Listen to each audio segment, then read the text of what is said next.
Welcome to Daily Race A at Deep Forest in the Abarth 112.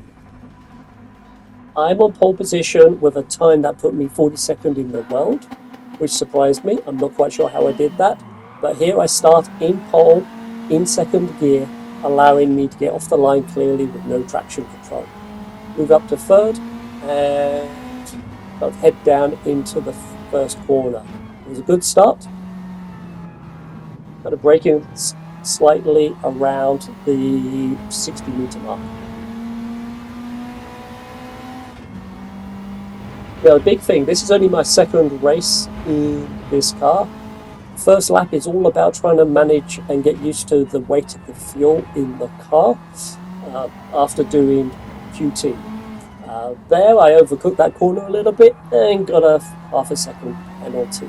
The big thing with this is trying to avoid penalties. So easy to take what is a very small car over the line. So here I took the penalty. P2 behind me passes me and I drop into second place down into the hairpin. Holding my position in P2, it's doing okay. P3 is not threatening me at this time.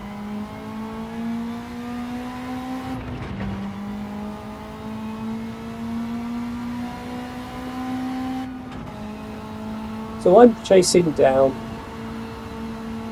P1 here. One thing I found with the Abarth is on the tight corners, shifting into third and pulling in third allows you to get a good pull. This allowed me to get a bit of a pull here, so I was able to pass P1 coming into the corner. Was I able to hold it though? He was beside me.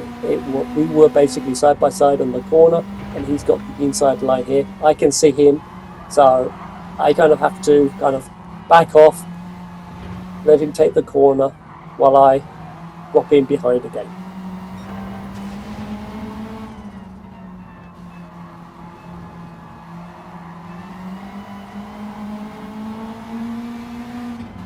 Now I got a 1 second penalty there. I'm not sure what I actually did. I think both my left wheels crossed the white line by a pixel or so, and that gave me that 1 second penalty. Remember, this car's very narrow, so I've dropped down into third now. I've gained 1.5 seconds worth of penalty, so that must have put me like 2 seconds behind my pace by the time you got the slowdown and the penalty. So I've jumped forward here. A few laps were on lap 4, and I've caught up P2 again. At this point, I'm lapping both P1 or running about half a second faster than both P1 and P2. I took the inside line down to the hairpin. It was left open and unprotected.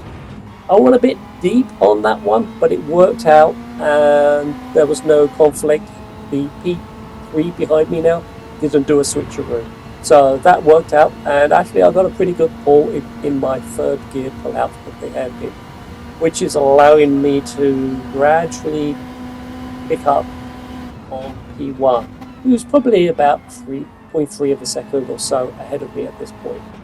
Perhaps even 0.4 of a second. So there's potential here if I can keep my half a second a lap pace up.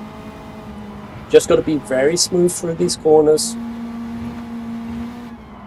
get no penalties, and I pretty much nailed it on this last lap. Tight into the corner, but not so tight that I get that 1 second penalty. But it still looks like P1 is quite some way ahead of me. Again, through this corner, just very slight tap of the brakes, braking down into second, letting it coast into the apex, and then as you hit the apex, shift up to third and pull out in third again, and that allows you to pretty much floor it without understeering out to the side of the track. You keep the traction when you pull in third gear. If you're accelerating any gear lower than that, you're going to get wheel spin and the car's just going to understeer into oblivion. Good pull down through to here, catching up P1 into the apex. Not my tightest line, because I was kind of running down the middle to force P3 behind me to select either go on the inside or go on the outside. They went on the outside, leaving me good position to attack P1 here. I'm trying to figure out how can I get past him. So I went on the outside to begin with to try to get a slingshot down my heel on the inside. And did I make it? No. 24 thousandths of a second behind. But P1 to P3 was so close. That was fun and it made me laugh. Absolutely loved that race. That was a good one. Thank you for watching and happy racing.